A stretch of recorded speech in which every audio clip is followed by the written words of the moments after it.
মার্কিন যুক্তরাষ্ট্র আর ইরানের মধ্যে পরিস্থিতি এখন যে পর্যায়ে তাতে একটা বড়সড় যুদ্ধ লেগে যাওয়াটা এখন আর কোনো অসম্ভব ব্যাপার না। কিন্তু প্রশ্ন হল, দশকের পর দশক ধরে চলা এই সংঘাতের আসল কারণটা ঠিক কী? চলুন এই রহস্যের একেবারে গভীরে যাওয়া যাক। এই কথাটা কিন্তু ইরানের এখনকার কৌশলটা একদম পরিষ্কার করে দেয়। ওরা জানে বিশ্ব অর্থনীতিকে নাড়িয়ে দেওয়ার ক্ষমতাটা এখন ওদের হাতে। কিন্তু এই জায়গায় ওরা কিভাবে পৌঁছল, এর পেছনে একটা লম্বা ইতিহাস আছে যেটা আমাদের বুঝতে হবে। হ্যাঁ, এটাই আমাদের আজকের আলোচনার মূল প্রশ্ন। এই যে দশকের পর দশক ধরে চলছে এই সংঘাত, এর শেকড়টা কোথায়? ব্যাপারটা অনেকটা একটা জটিল রহস্যের মতো, আর এর সমাধান করতে হলে আমাদের গল্পের একদম শুরু থেকে দেখতে হবে।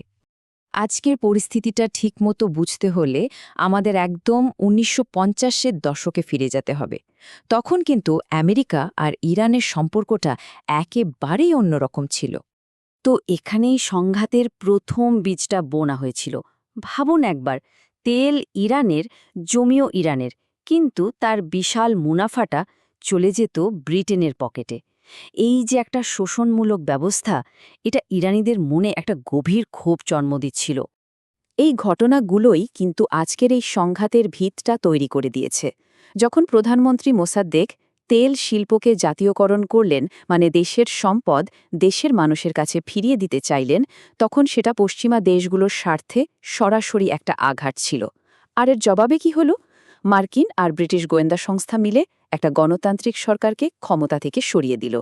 আর সবচেয়ে বড় পরিহাসটা হলো, এর ঠিক কয়েক বছর পরেই সেই আমেরিকাই শান্তির জন্য পরমাণু কর্মসূচির নামে ইরানকে পারমাণবিক প্রযুক্তির সাথে পরিচয় করিয়ে দেয়, যে প্রযুক্তি নিয়েই আজ এত ঝামেলা।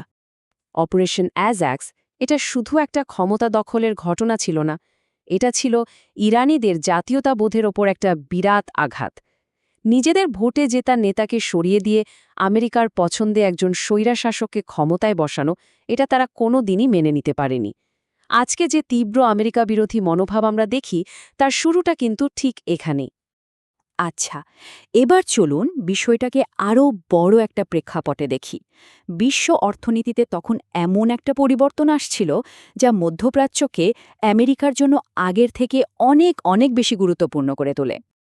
এই একটা সিদ্ধান্ত পুরো বিশ্ব অর্থনীতির খেলার নিয়মটাই পাল্টে দিয়েছিল। এতদিন ধরে মার্কিন ডলারের দামটা সোনার দামের সাথে বাঁধা ছিল, কিন্তু ১৯৭১ সালে যখন সেই বাঁধনটা ছিঁড়ে গেল, তখন আমেরিকাকে তাদের মুদ্রার বিশ্বজোড়া প্রভাব ধরে রাখার জন্য নতুন একটা পথ খুঁজে বের করতে হলো। প্রশ্নটা খুবই গুরুত্বপূর্ণ ছিল।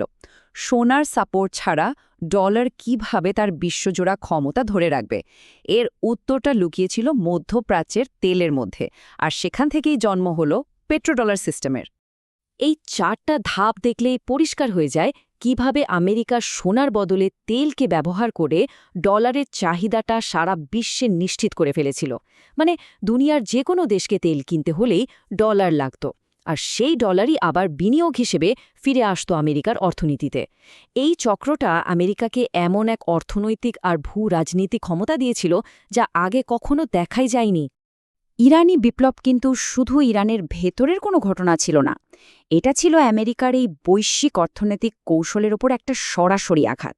মধ্যপ্রাচ্যে আমেরিকার সবচেয়ে বড় বন্ধু দেশটা হঠাৎ করে তার শত্রুতে পরিণত হল, যা পুরো পেট্রোডলার সিস্টেমটাকেই একটা বড়সড় হুমকির মুখে ফেলে দিল।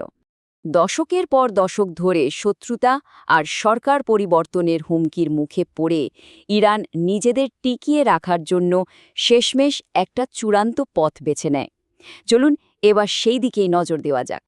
দেখুন, ইরান তার আশপাশের দেশগুলো থেকে একটা কঠিন শিক্ষা পেয়েছিল।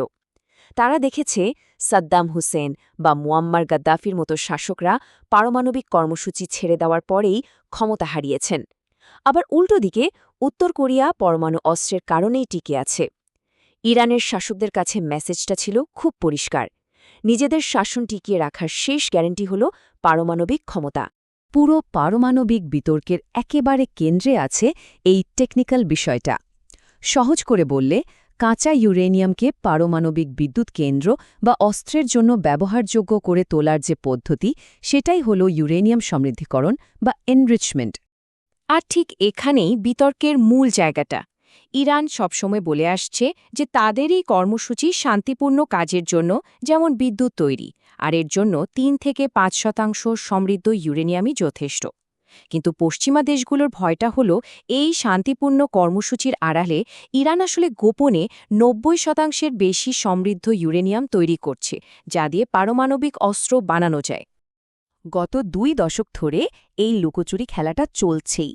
একদিকে সাইবার হামলা, গুপ্ত হত্যা, অন্যদিকে আবার কূটনৈতিক আলোচনা, চুক্তি, তারপর আবার সেই চুক্তি থেকে বেরিয়ে আসা। প্রত্যেকটা ঘটনাই এই সংঘাতকে আরও জটিল থেকে জটিলতর করে তুলেছে। সামরিক শক্তিতে আমেরিকা যে ইরানের চেয়ে অনেক গুণ এগিয়ে, তাতে কোনো সন্দেহ নেই। তাহলে প্রশ্নটা হলো, ইরান কিভাবে এই অসম লড়াইয়ে এখনও টিকে আছে? উত্তরটা হল তাদের অপ্রতিসম বা অ্যাসিমেট্রিক যুদ্ধকৌশলে। এই সংখ্যাটা একবার দেখুন, মাত্র $20,000। এই সস্তা প্রযুক্তিই কিন্তু ইরানের একটা বিরাট শক্তি। আর এখানেই লুকিয়ে আছে অ্যাসিমেট্রিক যুদ্ধের আসল খেলাটা। ইরানের একটা $20,000 ড্রোন ধ্বংস করতে আমেরিকার খরচ হচ্ছে $4 মিলিয়ন একটা মিসাইল। এই যে অর্থনৈতিক অসামঞ্জস্য, এটা লম্বা সময়ের যুদ্ধে কোনোভাবেই টেকসই না। এই 3টা কৌশলই ইরানের প্রতিরক্ষা ব্যবস্থার একেবারে মূল ভিত্তি। 1. প্রক্সি গ্রুপ ব্যবহার করে তারা নিজেদের দেশের বাইরে যুদ্ধ চালিয়ে যাচ্ছে। 2. দুর্গম পাহাড়ি এলাকায় অস্ত্র লুকিয়ে শত্রুর হামলা থেকে নিজেদের বাঁচাচ্ছে। আর 3. হরমুজ প্রণালীর উপর নিয়ন্ত্রণ রেখে তারা পুরো বিশ্ব অর্থনীতিকেই প্রভাবিত করার ক্ষমতা রাখে। কিন্তু এই যে একটা ভঙ্গুর অবস্থা, এটা যদি শেষ পর্যন্ত ভেঙে পড়ে তাহলে কি হবে? বিভিন্ন সূত্র কিন্তু একটা ভয়ঙ্কর ভবিষ্যতের দিকেই ইঙ্গিত করছে। এখানে একটা খুব গুরুত্বপূর্ণ ব্যাপার হলো ইরানের মোজাইক ডকট্রিন। এর মানে হলো, যদি দেশের সর্বোচ্চ নেতৃত্বকে মেরেও ফেলা হয়, তাহলে দেশের কমান্ড সিস্টেম ভেঙে পড়বে না, কারণ ক্ষমতাটা 31টা প্রদেশে ভাগ করে দেওয়া আছে। তাই একটা বড় ধরনের সামরিক হামলা করেও হয়তো আসল উদ্দেশ্য সফল হবে না। যদি সংঘাত শুরু হয়, এর প্রভাব কিন্তু শুধু মধ্যপ্রাচ্যে থেমে থাকবে না। বিশ্বজুড়ে তেলের দাম হয়ে যাবে আকাশছোঁয়া, খাবার দাবারের সাপ্লাই চেইন নষ্ট হয়ে যাবে, এমনকি সমুদ্রের তলার ইন্টারনেট কেবল কেটে গিয়ে গ্লোবাল কমিউনিকেশন সিস্টেমও ভেঙে পড়তে পারে। এটাই দেখিয়ে দেয় যে এই আঞ্চলিক সংঘাতের ফলাফল কতটা বৈশ্বিক আর ভয়াবহ হতে পারে। আর এখানেই আমরা আজকের আলোচনাটা শেষ করছি।